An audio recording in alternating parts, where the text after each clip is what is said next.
do il tema per la prossima improvvisazione. Allora è il monologo dell'adolescente. Che cosa, secondo voi, se noi dovessimo lanciare mettere come si chiama?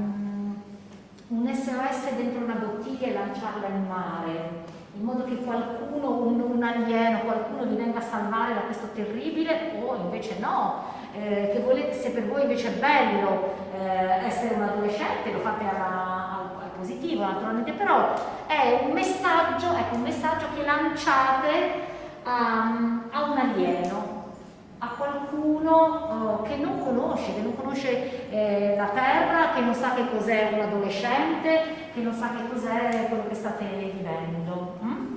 Cominciamo, Bea. Scusate, potete ascoltare anche, vabbè, tanto siete... Vai, Beatrice. L'adolescenza è essenziale nella vita, ma è divisa in due parti. Una brutta e una bella. La brutta è che superiamo sempre dei brutti momenti, degli ostacoli.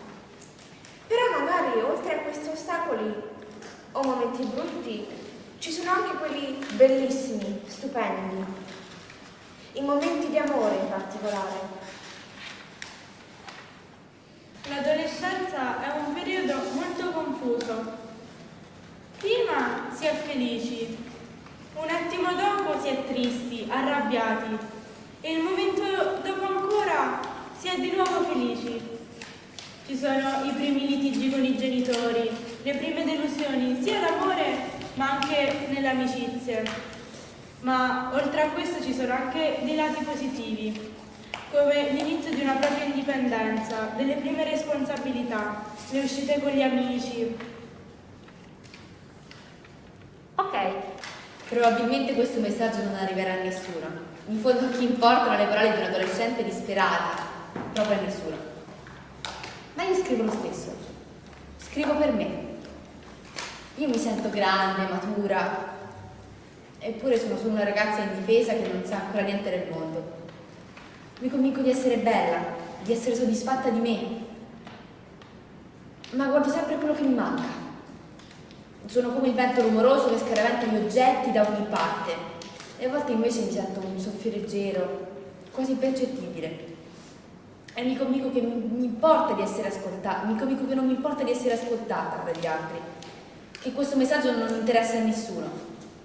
Ma in fondo attendo soltanto qualcuno in grado di dirmi: tranquilla, ti capisco, anche io mi sento così.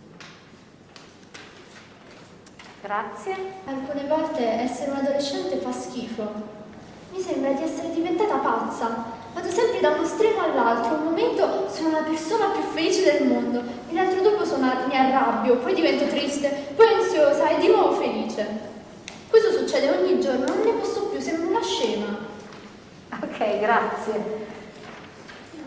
L'adolescenza è un momento difficile, ma anche bello. Molto spesso abbiamo vicino a noi i genitori, che però altre volte sono lontani da noi. Ad esempio, molte volte non ci capiscono, anche se anche loro un tempo sono stati adolescenti.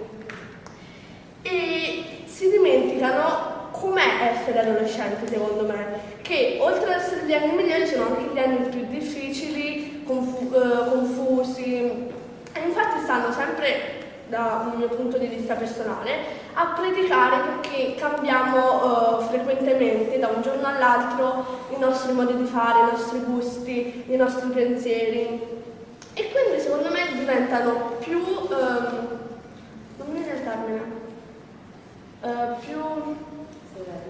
non severi, Più critici. più banali di noi adolescenti, perché iniziano a lamentarsi come facciamo solitamente noi, lamentandosi sul nostro comportamento. Cioè, ad esempio, un esempio oggi, non mi piaceva il pranzo che aveva preparato mio padre e mi sono messa a lamentarmi, come mio solito fare.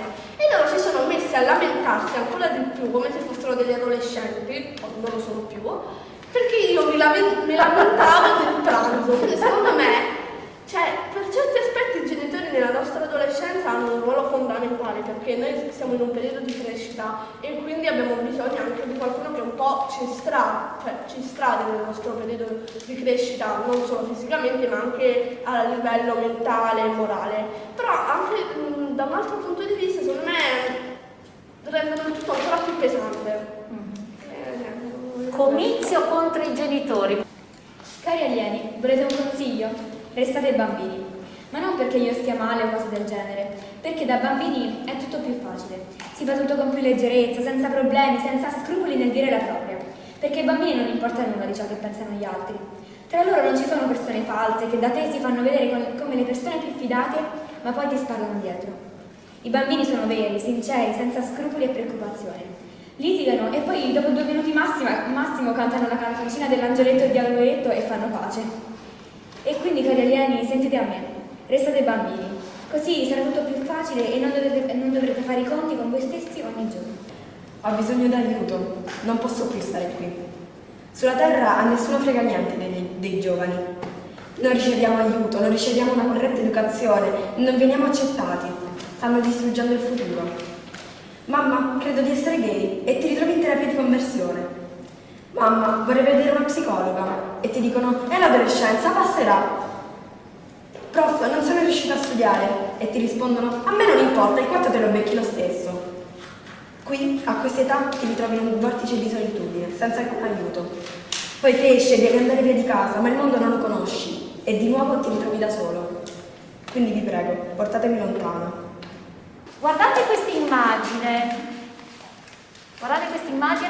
non è il titolo questo, guardate l'immagine e poi domani mi dite il titolo, dopo vi faccio la foto e ve la mando sulla chat, se qualcuno la guarda la chat. Io sono pronta. Guardate, domani mi dite il titolo di questa immagine, ok?